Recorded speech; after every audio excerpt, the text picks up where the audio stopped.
Hello dear students. आज के video lecture में हम उसी कॉन्सेप्ट को आगे कंटिन्यू करते हुए यूनिट 6 के चैप्टर ग्रेविटेशन में Newton's law of gravitation, last topic हमने उसका स्केलर फॉर्म स्टडी किया था। Now we will continue the same topic with vector form.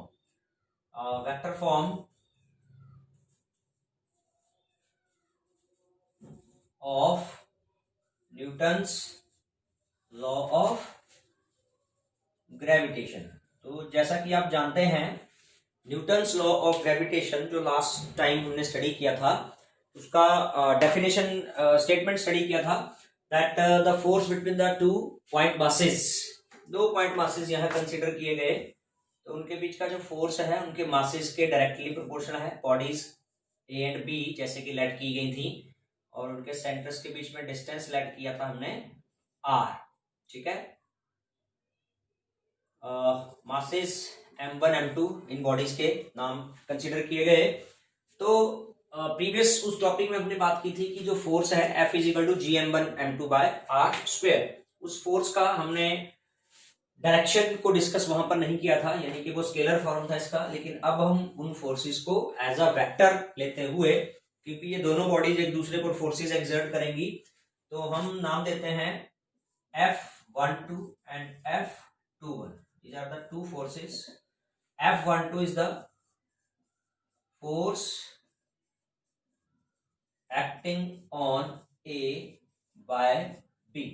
ठीक है, बॉडी A पे जो फोर्स एक्ट करेगी बाय B, तो उसका डायरेक्शन ऐसे होगा अट्रैक्शन का। And the similar way F21 the force acting on B by A। ठीक है, V बॉडी पे जो फोर्स लगेगी A के द्वारा वो इस तरह से F21, ये उसका डायरेक्शन होगा। इसके साथ साथ यहाँ इस स्केलर फॉर्म में लिए हुए डिस्टेंस के साथ साथ जो डिस्टेंस डिस्प्लेसमेंट्स होंगे, पोजीशन वेक्टर्स होंगे, वो R12 and R21 unit vectors हैं। R12 का मतलब है R12 is a unit vector acting from A to B। One जो बॉडी है वो A को नाम दे रहा है, टू B को नाम दे रहा है, तो ये यूनिट वेक्टर है जो A से B की तरफ एक्ट कर रहा है। और दूसरा R21 जो यूनिट वेक्टर है, unit vector acting from B, body B towards body A। ठीक है, तो ये थोड़ा सा डायरेक्शन का कॉन्सेप्ट है, यहाँ पर ध्यान से देखना है। हम सबसे पहले F12 को लिखते हैं पिछले ही कॉन्सेप्ट के अकॉर्डिंग। फॉर्मूला वही है G m1 m2 upon are square, लेकिन इस बार इस F12 का जो एक्शन है वो सेकेंड बॉडी इसको अपनी तरफ अट्रैक्ट करती है, तो यानी कि जो इसका पोजीशन वेक्टर एक्टिंग का होगा वो R21 के अलॉन्ग होगा। ठीक है, this force will be acting towards the body to body B from A, है ना, ए से बी की तरफ उसका डायरेक्शन ऑफ फोर्स होगा, तो इसलिए पोजीशन वेक्टर R21 के अलॉन्ग ये फोर्स लगी।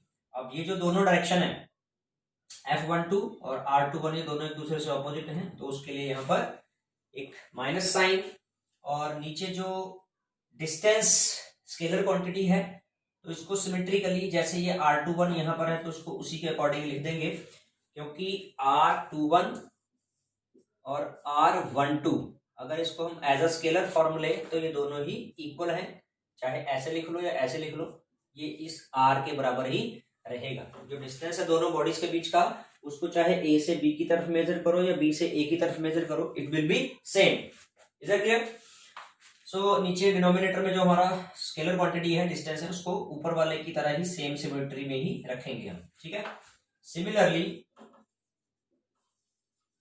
सिमिलरली जब हम F21 फोर्स को लिखेंगे, इन दैट सिचुएशन वही फैक्टर्स होंगे G m1 m2 बाय, यहां पर आ जाएगा R12 कैप और नीचे भी R12 स्क्वायर माइनस का साइन। ठीक है, ये फोर्स बॉडी A पर by B and this is a force on body B by A।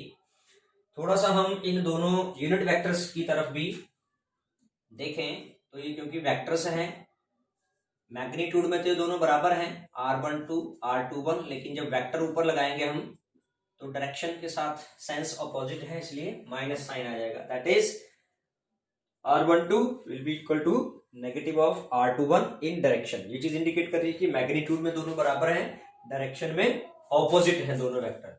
तो हम इस पॉइंट को थोड़ा ध्यान रखते हुए चाहे तो फर्स्ट इक्वेशन में या फिर सेकंड इक्वेशन में हम एक रिप्लेसमेंट देंगे। कहने का मतलब या तो r21 को रिप्लेस करके r12 लिखो माइनस का r12, या r12 की जगह माइनस का r21। तो सपोज दैट सेकंड इक्वेशन में हम ये चीज करते हैं, f21 vector minus g m1 m2 और r12 की जगह क्या करना है, माइनस का r21। तो वो माइनस जो होगा वो इस माइनस को प्लस कर देगा। रही बात डिनोमिनेटर की, तो इसको हम ऊपर वाले की तरह ही चेंज कर देते हैं। जैसे ये r21 है तो इसको भी r21 कर देंगे, क्योंकि ये मैग्नीट्यूड है और मैग्नीट्यूड में दोनों इक्वल है, चाहे r12 लिखो या r21 लिखो। तो इसका जो भी सबस्क्रिप्ट है हम इसके अकॉर्डिंग रखते हैं, ऊपर वाली टर्म के अकॉर्डिंग। ठीक है ना। अब ध्यान से देखिए, तो नेगेटिव साइन को छोड़ के बाकी सारे का सारा जो फैक्टर है वो ये वाला है। ठीक है, ये वैल्यू किसकी आ गई, नेगेटिव ऑफ f12 की। f12 को माइनस साइन से मल्टीप्लाई कर दें तो ये आ जाएगा। ठीक है, ऊपर अगर फर्स्ट इक्वेशन में देखें तो हमारे पास क्या आता है, f21 vector is equal to minus f12 vector, which is according to Newton's third law of motion, which is in accordance with Newton's third law of motion। यानी कि जो ग्रेविटेशन फोर्स है, ये दो बॉडीज जब एक दूसरे पर लगा रही हैं तो ये न्यूटन थर्ड लॉ को ओबे कर रही हैं। फर्स्ट बॉडी जितना ग्रेविटेशनल फोर्स सेकंड पे लगा रहा है उतना ही फोर्स सेकंड बॉडी फर्स्ट पे लगा रही है, but in opposite direction. Is it clear? ठीक है, डायरेक्शन उसका अपोजिट, उसके लिए माइनस साइन आ रहा है। तो न्यूटन थर्ड लॉ को ओबे कर रहा है, न्यूटन्स लॉ ऑफ ग्रेविटेशन। ठीक है बेटा, तो ये इसका वेक्टर फॉर्म है। यहां पर कुछ छोटे छोटे टॉपिक्स और हैं, जैसे evidence in support of Newton's law of gravitation. Evidence Newton's law of gravitation के लिए, evidence in support of Newton's law, तो कुछ ऐसे नेचुरल इंसिडेंसेस हैं जो न्यूटन्स लॉ ऑफ ग्रेविटेशन को सपोर्ट करते हैं। जैसे कुछ पॉइंट दिए हुए यहाँ पर, the rotation of earth around the sun और moon around the earth is explained on the basis of this law. Earth sun के अराउंड या मून अर्थ के अराउंड कैसे रिवॉल्व कर रहा है वो एक्सप्लेन किया जा सकता है with the help of Newton's law of gravitation. ठीक है, तो वहां पर ये जो घटनाएं हैं, प्राकृतिक घटनाएं, ये न्यूटन्स लॉ के एग्जिस्ट होने को प्रूफ दे रही हैं, एविडेंस दे रही हैं। दूसरा, prediction about solar and lunar eclipse made on the basis of this law. जो सोलर एक्लिप्स, सूर्य ग्रहण, लूनर एक्लिप्स, मून का जो एक्लिप्स है ना, तो इन सभी का प्रेडिक्शन जो लगाया जाता है, पता लगाया जाता है, पहले से ही पता लगा लिया जाता है कि किस दिन, कब, कितने बजे, कहां पर सोलर एक्लिप्स देखा जा सकता है।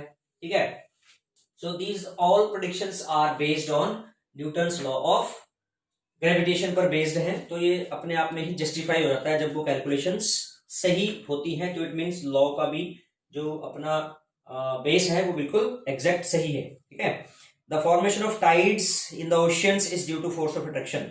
टाइड्स क्या होते हैं, ज्वार भाटा जिसको बोलते हैं।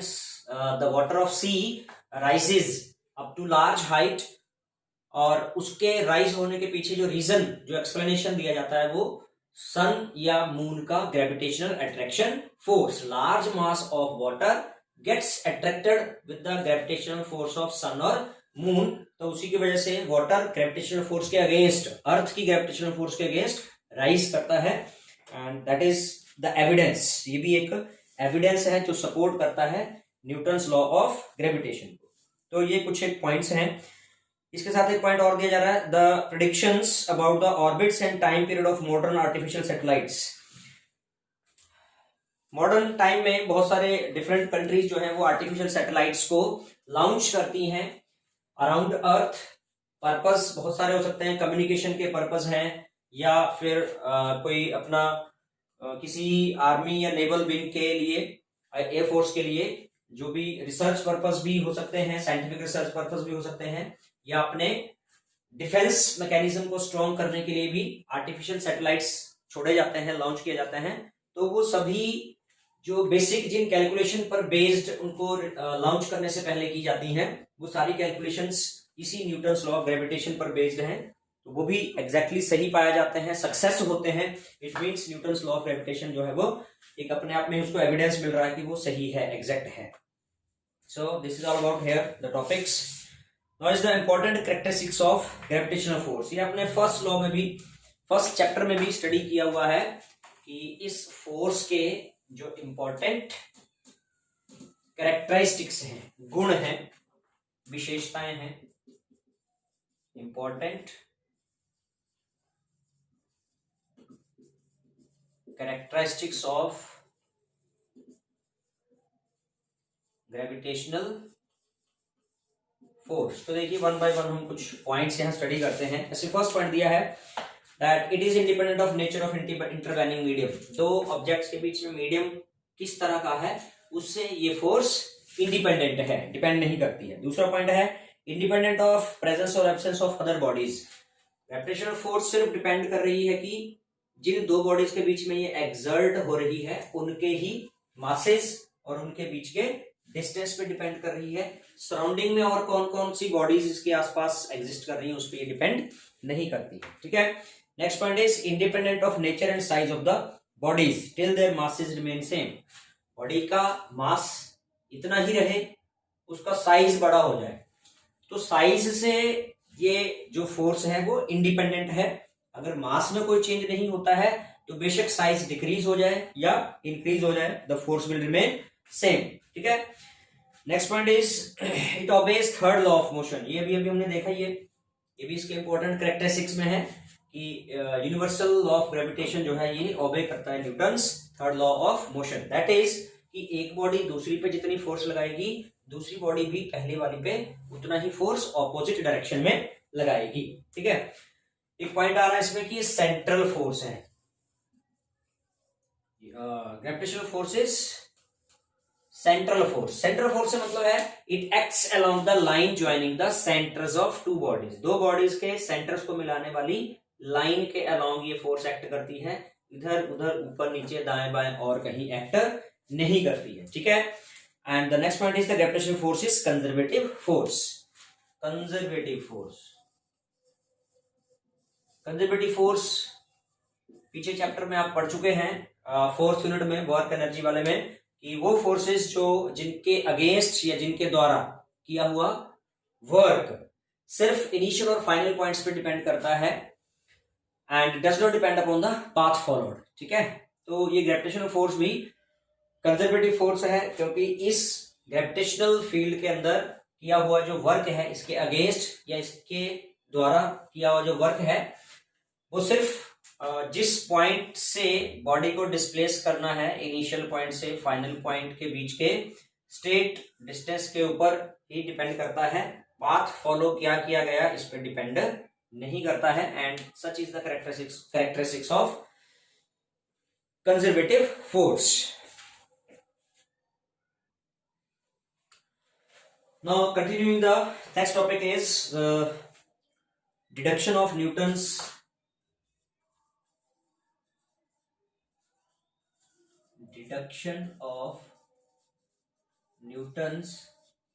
law of gravitation from Kepler's third law। तो अभी तक के कॉन्सेप्ट में आप ये न्यूटन्स लॉ ऑफ ग्रेविटेशन भी पढ़ चुके हैं और केपलर्स थर्ड लॉ दोनों पढ़ चुके हैं। यहां पर डिस्कस क्या किया जा रहा है कि हम न्यूटन्स लॉ ऑफ ग्रेविटेशन को ऑब्टेन कर सकते हैं केपलर्स थर्ड लॉ का इस्तेमाल करते हुए। ठीक है। That means force directly proportional to mass and inversely proportional to square of distance. ये न्यूटन्स लॉ था ग्रेविटेशन का। और Kepler's third law square of the time period that proportional to cube of semi major axis है। तो इसके लिए कुछ consideration क्या किया गया है इसको डिराइव करने के लिए। Suppose a planet of mass small m, एक स्मॉल m मास का प्लैनेट कैपिटल M मास के सन, ठीक है, कैपिटल M मास ऑफ सन हो, small m mass of planet हो, और एक सर्कुलर ऑर्बिट जिसका रेडियस r हो, रेडियस ऑफ लगभग सर्कुलर ऑर्बिट में रिवॉल्व करता हुआ कंसीडर किया गया है प्लैनेट को, ताकि हम सेंट्रीपिटल फोर्स के कॉन्सेप्ट को यूज कर सकें with angular velocity omega. Angular velocity of planet is omega। Okay, so in order to capital T अगर उसका टाइम पीरियड है, time period of revolution of satellite, then as we know omega और इस capital T का जो relation है वो 2 pi by capital T, ठीक है। Angular velocity omega is 2 pi by capital T। इसको फर्स्ट इक्वेशन नाम देते हुए the centripetal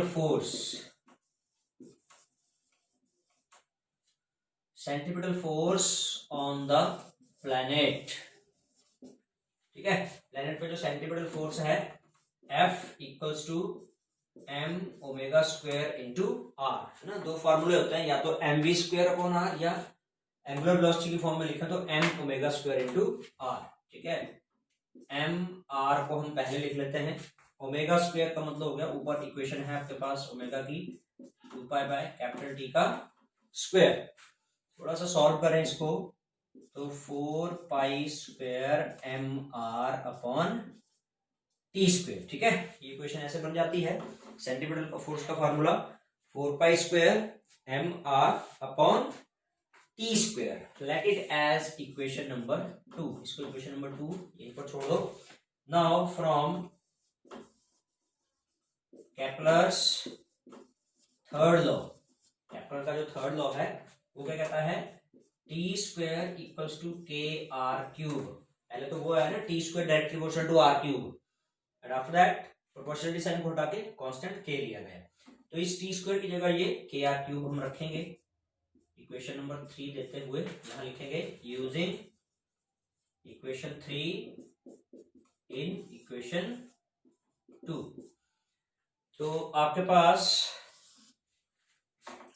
F equals to क्या बनेगा फिर, F equals to 4 pi square m r upon T square की जगह आ जाएगा के R cube.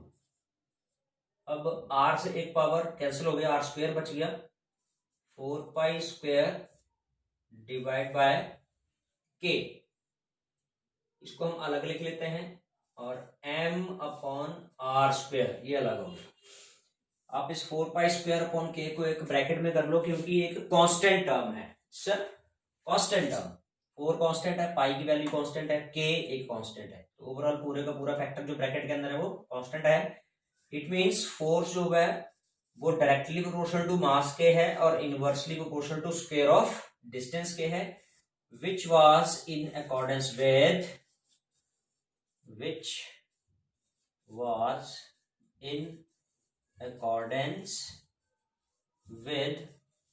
Newton's law of gravitation, है ना। तो ये चीज न्यूटन्स लॉ ऑफ ग्रेविटेशन के अकॉर्डिंग थी कि जो फोर्स है दो बॉडीज के बीच में मासेस के डायरेक्टली प्रोपोर्शनल है और डिस्टेंस के स्क्वायर के इनवर्सली प्रोपोर्शनल है।